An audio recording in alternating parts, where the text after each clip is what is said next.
Hi everyone, my name is Indra Zuniga, and today I will be explaining my IDEA components handout, which we're going to go into depth about the 12 components for the Individuals with Disabilities Education Act.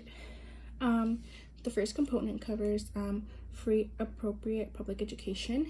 This just ensures and lets parents know that their student is entitled to receive free public education and special education services. And that the child has the right to be provided these services by the public education system. Component number 2 is talking about the least restrictive environment. And this mentions that all students should be given the opportunity, regardless of their disability, to be in the least restrictive environment for them, unless it has been tried with all other options have been tried out, and it shows that the student's not being successful in the least restrictive environment setting. Component number three is about the referral process. This is basically saying that the parent or teacher can request for their student to be assessed if they have any concerns about the student, and then the request moves forward if there is sufficient information, and after the teacher has tried everything in their power to help the student, but nothing has really worked. Component number 4 is the evaluation process, which means that all parents should be informed and agree to any evaluations that are going to be taking place. There's also different methods of assessments to evaluate the student. There's different tests to cover all the bases. And this information covers academic, functional, and developmental information. For eligibility determination, after evaluating all the assessments that have been taking place for the student, the whole IEP, including the parent, will sit in a room and talk about their eligibility and where they fall in the category of eligibility, and they just help create the best plan during this component. Component number 6 is talking about the IEP components, which it just basically means that for the IEP, a student's physical IEP must contain their present academic levels, their functioning skills, as well as their annual goals that have been set in place for them. It also has to keep track of their progress, of how they're doing, and of any services that they're getting, such as like speech or occupational therapy and so forth. Component number 7 is about the parent and student involvement.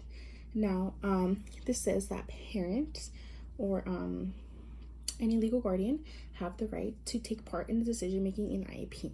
So they're welcome to voice their opinion if they agree or disagree with something, so that everyone can come on a consensus and make a well decision made based off everyone on the team. Students are also allowed to participate, and they can be asked questions on they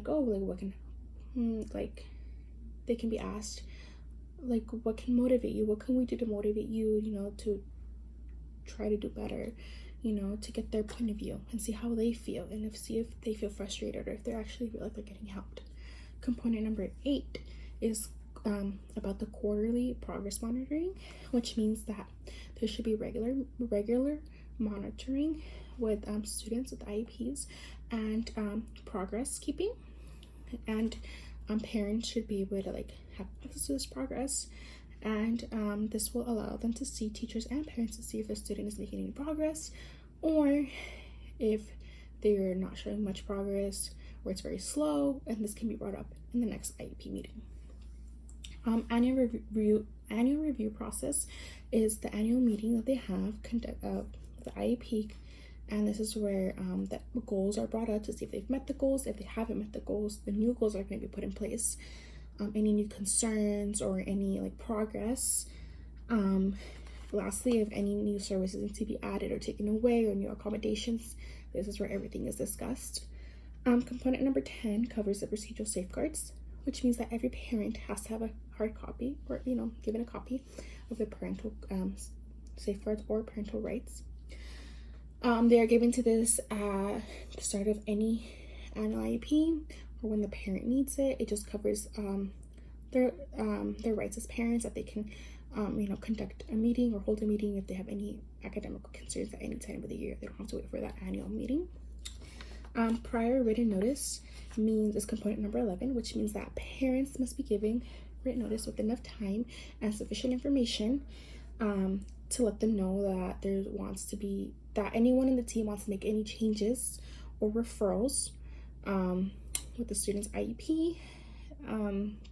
It just means that these notices have to really explain the why there wants to be like any changes or anything like that, so the parent can be well informed with enough time of the scheduled meeting.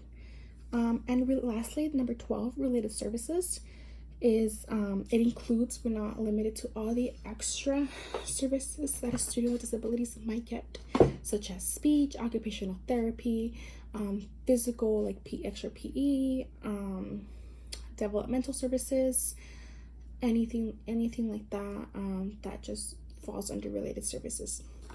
Thank you.